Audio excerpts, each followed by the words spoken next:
Hi again.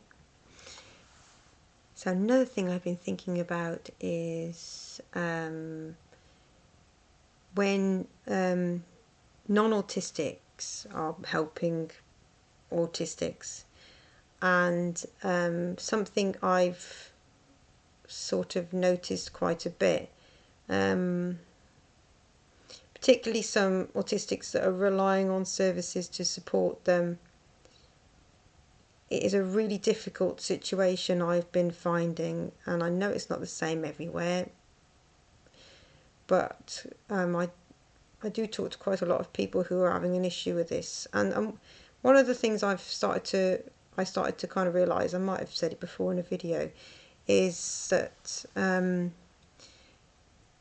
a mistake I think that is often made is that a neurotypical that's trying to help an autistic is seeing things from their perspective and from their knowledge and on their understanding, rather than, and I know they do try and they put these things, it's just like reasonable adjustments really in the workplace.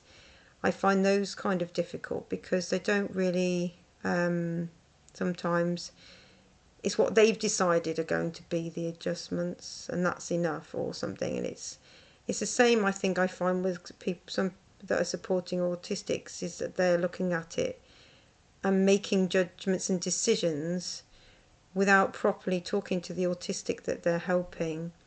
And because in their mind they have got an idea of what they think things are, but we don't actually think the same way as neurotypicals do. Our brains think differently, and there's certain things and certain ways that we do things and need things, and the way we communicate is different.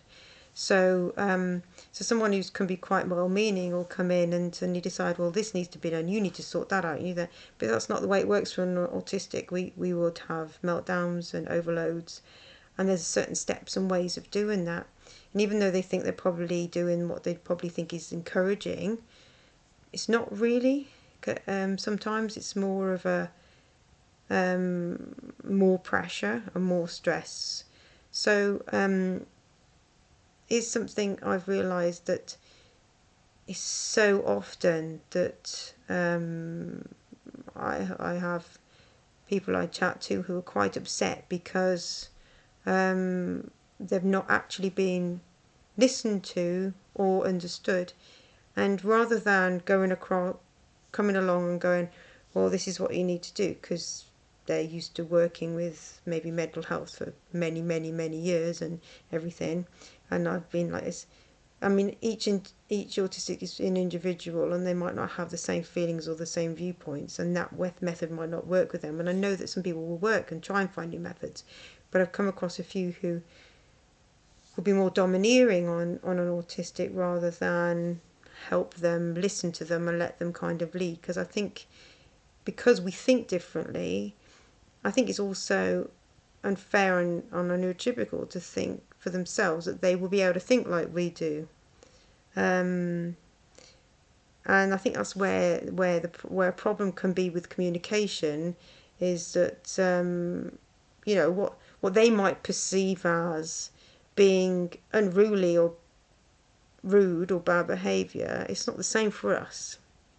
I think what you'll find is when an autistic is backed into a corner because they're being told maybe parrot fashion that this is what they need, rather than letting them help themselves to understand what it is they need, if you get what I mean. So what I find is that because a neurotypical can't think like us very rarely, well, maybe sometimes I've met one yet entirely, who a neurodiverse person, we normally can think the same, but when it comes to a neurotypical, I think they find the concept of the way we think quite challenging and difficult, and sometimes they just think it's because we're being awkward, but it's not like that.